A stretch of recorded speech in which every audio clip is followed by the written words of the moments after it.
एक घनदाट जंगल होते. गर्द झाडी, आंबा, फणस आणि अनेक प्रकारच्या झाडाझुडपांनी ते जंगल पूर्णपणे आच्छादले गेले होते. इतके की अगदी दिवसाही सूर्याची किरणे जंगलाच्या आतमध्ये पोहोचणे शक्य होत नसे. त्यामुळे पशुपक्षी आणि प्राण्यांचा वावर जंगलात मोठ्या प्रमाणात वाढला होता. जंगलाच्या थोड्याच अंतरावर माणसांची वस्ती होती. जंगलातील वाघ, लांडग्यांमुळे त्या वस्तीतली माणसं जीव मुठीत घेऊन जगत असत. त्याच वस्तीत एक म्हातारी राहत होती.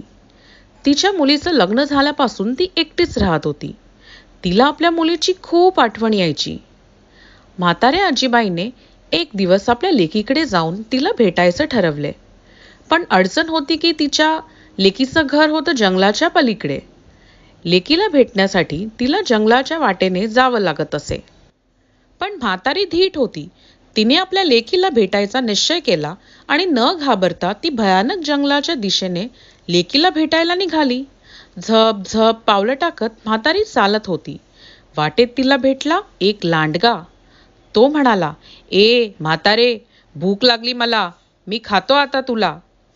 म्हातारी मनातून खूप घाबरली, पण तिने तसे दाखवले नाही. ती म्हणाली, "माझ्यात खायला आहेच काय, नुसती हाडे. लिकीकडे जाईन, 4 दिवस राहीन, तूप रोटी खाईन, जाडजूड होऊन येईन, मग तू मला खा."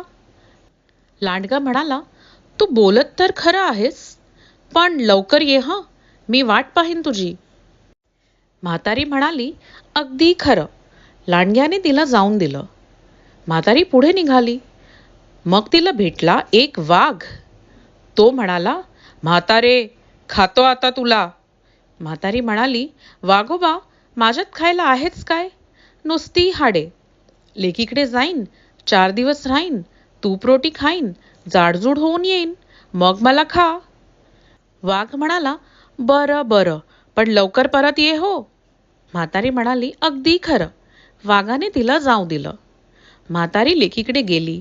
थोडे दिवस राहिली. तूप रोटी खाऊन जाडजूड झाली. मग लेकीला म्हणाली, "मुली, आता मी घरी जाते ग."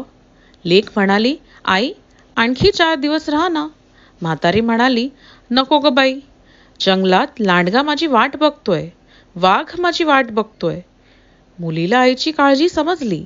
ती म्हणाली, "आई, हा घे मोठा भोपळा, त्यात बसून जा, म्हणजे तुला कोणी बघणार नाही." म्हातारी भोपळ्यात बसली आणि म्हणाली, "चल रे भोपळ्या, टुणुक टुणुक." भोपळा पळत पळत निघाला. जंगलात भेटला वाघ. तो म्हणाला, "भोपळ्या भोपळ्या, म्हातारीला पाहिलेस का रे?" भोपळ्यातून म्हातारी म्हणाली, "म्हातारी बितारी मला नाही ठाऊक, चल रे भोपळ्या, टुणुक टुणुक." भोपळा जोरात पळत सुटला. वाघाला संशय आला. तोही भोपळ्याच्या मागे पळत सुटला. वाटेत भेटला लांडगा. त्याने भोपळ्याला अडवले, म्हातारीला बाहेर काढले. मग म्हणाला, "म्हातारे, मला फसवतेस काय? आता मी तुला खाणार." एवढ्यात वाघही तिथे आला. तो म्हणाला, "मीच खाणार म्हातारीला." लांडगा म्हणाला, "मी खाणार." वाघ म्हणाला, "मी खाणार." दोघांचे भांडण जुंपले. ते पाहून म्हातारी गुपचूप भोपळ्यात बसली आणि म्हणाली, "चल रे भोपळ्या, टुणक टुणक." वाघ आणि लांडगा भांडत बसले आणि म्हातारीचा जीव वाचला.